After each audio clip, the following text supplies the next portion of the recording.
मालती नाम की कौवे अपने बेटे कौवे राज की शादी उसकी पसंद की चिड़िया नैना से करा देती है। राज और नैना की लव मैरिज हुई थी।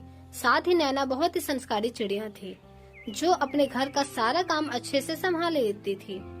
लेकिन राज ऑफिस के काम में बिजी होने पर नैना को समय नहीं दे पाता था।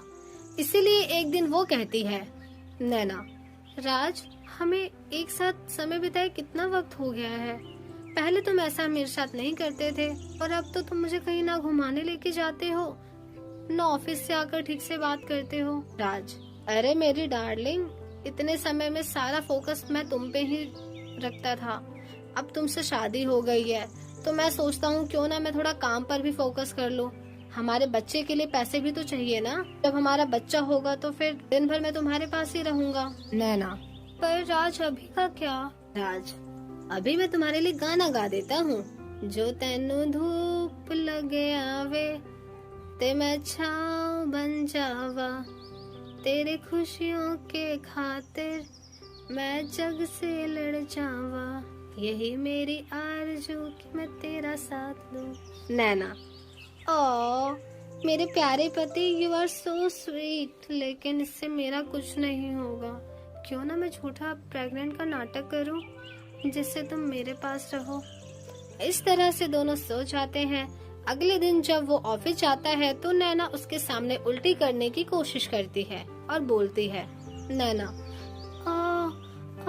मेरा जी बहुत खराब हो रहा है, मुझे ना चक्कर भी आ रहे हैं और उल्टी भी। राज, रुको, मैं तुम्हारे लिए पानी लेकर आता हूँ। नैना, नहीं नहीं राज, मुझे ना खट्टा खाने का मन कर रहा है, इमली लेकर आ जाओ। राज उसकी बात सुनकर अपनी माँ से इमली लेने जाता है तो मालती उससे इमली लेने की वजह पूछती है, जिससे राज सब बता देता है और मालती अपने अटकले लगाकर बोलती है, मालती, अरे पागल, अब तेरी नैना को सिर्फ इमली नहीं बल्कि भाई खट्टा खाने का मन करेगा क्योंकि तू पिता बनने वाला है और वो माँ।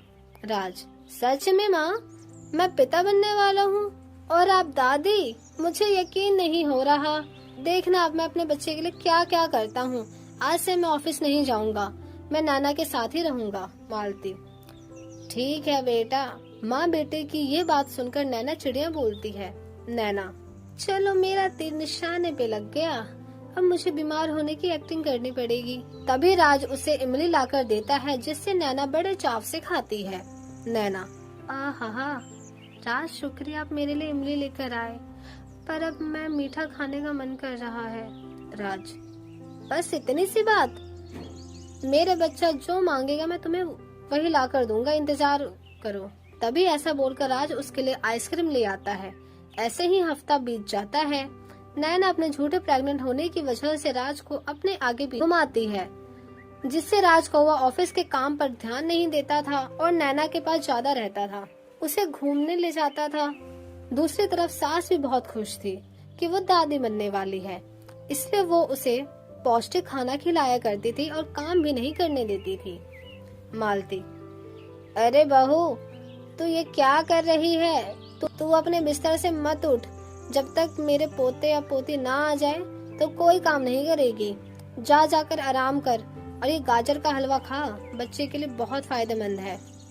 नैना, मैं तो चाहती थी मुझे वो सब तो मिल गया, लेकिन कहीं ना कहीं मैं माजी और राज की जज्बातों के साथ खिलवाड़ कर रही हूँ।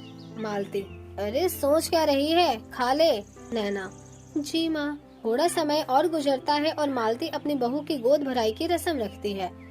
जब लोगों को इतना खुश और नाच गाना नैना ये सब बात और नहीं छुपा सकती थी और वो बोलती है, नैना, माँ जी ये सब बंद कीजिए, मैं इसकी बिल्कुल भी हकदार नहीं हूँ। राज, माँ जी, आप दोनों मुझे माफ कर दीजिए, मैंने अब आपके साथ बुरा किया है। राज, नैना ये क्या बोल रही हो, साफ साफ बोलो। नैना, बात ये है कि मैं प्रेग्नेंट नहीं हूँ, मैंने आपका प्यार और समय पाने के लिए प्रेग्नेंट होने का नाटक किया, लेकिन इन सबको करने का मेरा कोई गलत इरादा नहीं था। आप सब इतना खुश हैं और मेरी इस छोटी बात से मैं ये बर्दाश्त नहीं कर पाई, इसलिए मैंने आपको बता दिया। मालती, क्या तू प्रेग्नेंट नहीं है और हम इतना पागलों की तरह नाच गा रहे थे? राज, नैना तुमने गलत किया है, जानती भी हो मैं कितना खुश था, और अब मैंने कहा था ना कि थोड़ा सब्र रखो। रहता तो तुम्हारे पास ही हूँ ना, काम भी तो तुम्हारे और हमारे बच्चे के लिए ही कर रहा था। नैना मुझे माफ कर दीजिए प्लीज, बहुत शर्मिंदा हूँ। नैना का पछतावा सुनकर दोनों उसे माफ कर देते हैं, पर कुछ वक्त बाद नैना प्रेग्नेंट होकर एक प्यारी सी चिड़िया को जन्म देती है, जिसके साथ वो खुशी खुशी रहते हैं। निर्मला कौवे अपने जीवन से बहुत दुखी थी।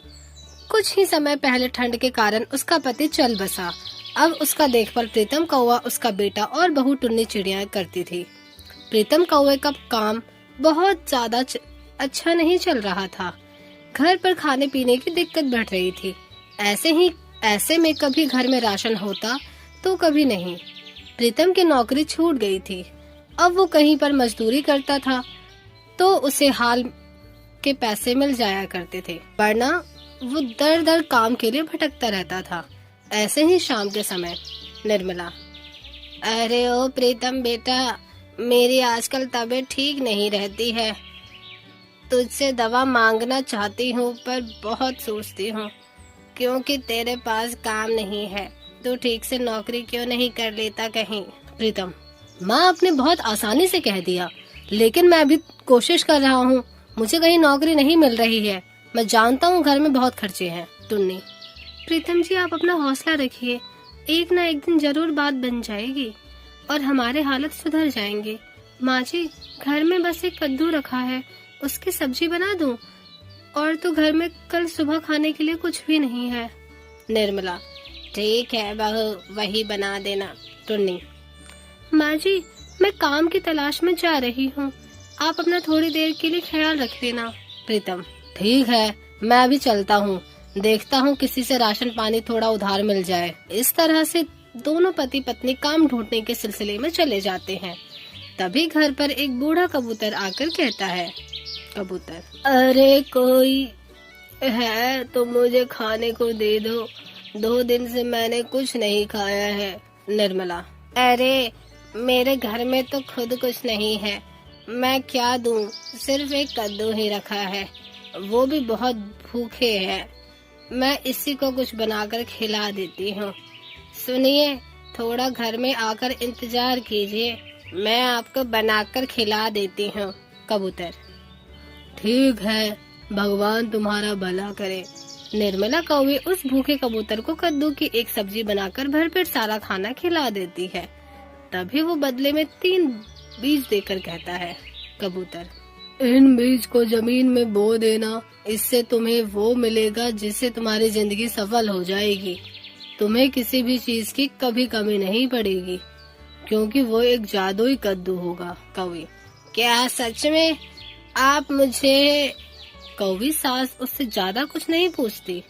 इससे पहले वो कबूतर अदृश्य हो जाता है। घर आकर बहू से सुनाती है कि एक कद्दू था, वो भी दे दिया। सास चुपचाप उसकी डांट सुन लेती है। अगले दिन वो उन बीज को बोकर पानी डाल देती है। 2 दिन बाद वो एक जादुई बेल में बन जाता है, जिस पर मोटे मोटे कद्दू लटके थे। कौवी, अरे लगता है सच में ही जादुई कद्दू है, तभी 2 दिन में आ गए। तभी कौवी उस कद्दू को तोड़कर कहती है, कौवी, हे जादुई कद्दू, अगर तुम सच में जादुई हो तो हमारे घर में राशन भर दो। कौवे के ये कहते ही घर का सारा राशन भर जाता है। ये चमत्कार देखकर टुन्नी चिड़िया आकर कहती है, टुन्नी, माँ जी अंदर आइए, पता है आपको सारा राशन घर में भर गया है, पता नहीं कैसे कहाँ से आया। कौवे, मुझे पता है, ये सब जादुई कद्दू का कमाल है। तुम जिस चीज के लिए मुझे डांट रही थी, उसी ने मुझे जादुई कद्दू के बीज दिए। उसके रूप में एक फरिश्ता हमारी मदद के लिए आया था। अब हमारे घर में सारी परेशानियां खत्म हो जाएगी और इस जादुई कद्दू की मदद से प्रीतम अपना नया कारोबार भी खोल लेगा। टुन्नी, सच में माँ जी, मुझे माफ कर दीजिए, मैंने आपको बहुत कुछ उल्टा सीधा कह दिया। कौवे, कोई बात नहीं बेटे, स्थिति ऐसे ही थी कि कोई भी ऐसे कहता। इस तरह से दोनों सास बहू जादुई कद्दू के बारे में प्रीतम को बता देते हैं, जिसके बाद प्रीतम उस जादुई कद्दू से सोने को सुनार को देकर बदले में आए पैसे से अपना कारोबार शुरू करता है। इस तरह से धीरे धीरे सब कुछ ठीक हो जाता है और जादुई कद्दू का राज सिर्फ टोनी चिड़िया और सास कौवे के बीच रहता है।